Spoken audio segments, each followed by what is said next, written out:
अब मैं बात करता हूं एसएसजीडी में एज क्या होती है, 18 साल से 23 साल होती है। अब आप देखो कि सर कब से मांगी जाती है, अक्टूबर में फॉर्म आएंगे, तो हो सकता है ये अक्टूबर में कट ऑफ डेट लगा दी जाती है, और कट ऑफ डेट ये ऐसा हो सकता है, हाँ ये तो अक्टूबर की कट ऑफ डेट छोड़ो, कि जैसे 2027 में आ रही है ना, मतलब इसको 2027 नाम दिया है ना, अभी ऐसे करने लगे हैं 1 जनवरी 2027 को आपकी एज ये होनी चाहिए, ठीक है। यानी कोई बच्चा अब इस समय 17 साल 2-3 महीने का भी है तो भी इस फॉर्म को भर देगा वो, जो 2027 वाला है, क्योंकि फॉर्म आएंगे अक्टूबर में, एज मांगी जाएगी यहां। जो 17 साल यानी आज की डेट में 17.5 साल का बच्चा इस फॉर्म को भर सकता है जब ये फॉर्म आएंगे, जो आज की डेट में 17.5 का है। ओबीसी 18 से 26 साल, 3 साल की छूट होती है। एससी एसटी 18 से 28 साल, ये, और जो बच्चे ओबीसी में है या एससी एसटी में है, इनको अपना सर्टिफिकेट बनवा के रखना है, कास्ट का सर्टिफिकेट। बात करते हैं शैक्षणिक योग्यता, तो 10वीं पास ही बच्चे इसमें फॉर्म फिल कर पाएंगे, 10वीं पास ओनली, कितने भी परसेंटेज हो सब चलता है ना। अब बात करते हैं भाई सिलेक्शन का प्रोसेस क्या है। देखिए स्टेप देखिए, पहला है एग्जाम, सीबीटी बोलते हैं, कंप्यूटर बेस्ड टेस्ट, यानी पहले आपको एग्जाम देना है, वो भी ऑनलाइन, इसलिए सीबीटी बोला गया है। दूसरा आपको देखना है फिजिकल एफिशिएंसी टेस्ट, यानी पीईटी।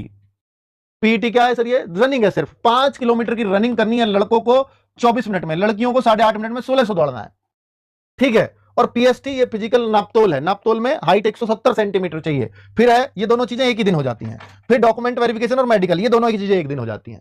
तो यानी एक बार यहां, एक बार यहां, एक बार यहां, ये 3 स्टेप्स पे आपको भर्ती कंप्लीट हो जाती है। यानी मेडिकल भी होता है, डॉक्यूमेंट वेरिफिकेशन मेडिकल के साथ हो जाएगा, और ये दोनों नापतोल और रनिंग एक दिन हो जाती है, और एक दिन टेस्ट होता है। तो 3 बार आपको अलग अलग स्टेज पे जाना पड़ता है।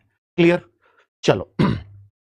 जनरल की एज नहीं 25 नहीं बेटा, 23 साल इसमें मिलती है, और वो संभावना नहीं नजर आती किसी भी तरह की कि भाई इसमें कोई बढ़ने के कोई चांस भी है, ठीक है। गर्ल्स की हाइट इसमें 157 सेंटीमीटर होती है, 157 सेंटीमीटर छूट होती है। एससी एसटी की वो आगे मैं बता रहा हूं। तो जीके जीएस में देखिए सबसे पहले एग्जाम होता है, तो एग्जाम में क्या क्या आता है, 20 क्वेश्चन जीके जीएस के, 20 रीजनिंग के, 20 मैथ के, 20 हिंदी या इंग्लिश, कोई सा एक सब्जेक्ट कर लो, हिंदी या इंग्लिश। 80 क्वेश्चन, 160 नंबर होंगे, एक क्वेश्चन 2 मार्क्स का, यानी 20 क्वेश्चन 40 मार्क्स, 20 क्वेश्चन 40 मार्क्स, तो ऐसे 160 मार्क्स का पेपर बनता है। 0.25 एक गलत क्वेश्चन करने पे कटता है, यानी 1/8 की नेगेटिव मार्किंग हो जाती है, क्योंकि एक क्वेश्चन को करने पे 2 नंबर मिल रहे हैं, एक चौथाई होती तो 0.5 कटता 2 पे, लेकिन एक 0.25 कट रहा तो 1/8 की नेगेटिव मार्किंग है।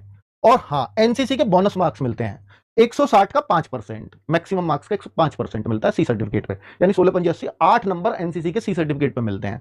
और 4.8 मार्क्स बी सर्टिफिकेट पे, 160 का 3%, 160 का 2%, यानी 3.2 मार्क्स आपके ए सर्टिफिकेट, ये आपके एग्जाम के मार्क्स में जोड़ दिया जाता है। जो आपका एग्जाम है एनसीसी के मार्क्स के जोड़ करके और फिर कट ऑफ बनाई जाती है। तो ये आपका पूरा मैंने आपको समझा दिया है, लेकिन इस बार से एक बड़ा चेंज आने वाला है कि यहां पर सेक्शनल टाइमिंग आएगी, और जो 1 घंटे का, अब तक तो क्या होता था 1 घंटे का पेपर होता था, आप चाहे तो जीएस को बच्चे क्या करते थे 8 मिनट में 7 मिनट में कर लेते थे, फिर सारा टाइम मैथ रीजनिंग को दे देते थे, हिंदी को भी 7-8 मिनट में निपटाया, मैथ को सारा टाइम दे दिया। इस बार क्या किया इन्होंने कि हर सेक्शन को किया नहीं है, होने वाला है क्योंकि हर जगह हो गया है, 15-15 मिनट में आपको करना पड़ेगा, 15 मिनट में मैथ, 15 मिनट में रीजनिंग, और 15 मिनट हिंदी की और जीके की। यानी अब आपको इसका टाइम उसको और उसका टाइम इसको नहीं दे पाओगे। 15 मिनट में मैथ के 20 क्वेश्चन करने सीखने, 15 मिनट में रीजनिंग के 20 क्वेश्चन करने सीखने, ये बड़ी बात है। और ये कट ऑफ को भी घटाएगा, क्योंकि जो बच्चों का मैथ रीजनिंग आसान, जिनका अच्छा होता है ना, वो 45 मिनट इन दोनों को देना चाहते हैं, अब इनको 30 मिनट मिलेंगे, इसलिए वो अच्छा कर जाते हैं।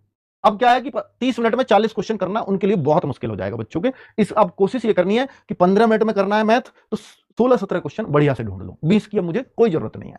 रीजनिंग के मैं 17-18 क्वेश्चन 15 मिनट में ढूंढ लो, क्योंकि जो 2-3 क्वेश्चन टाइम लगवाते हैं वही 7-8 मिनट खा जाते हैं।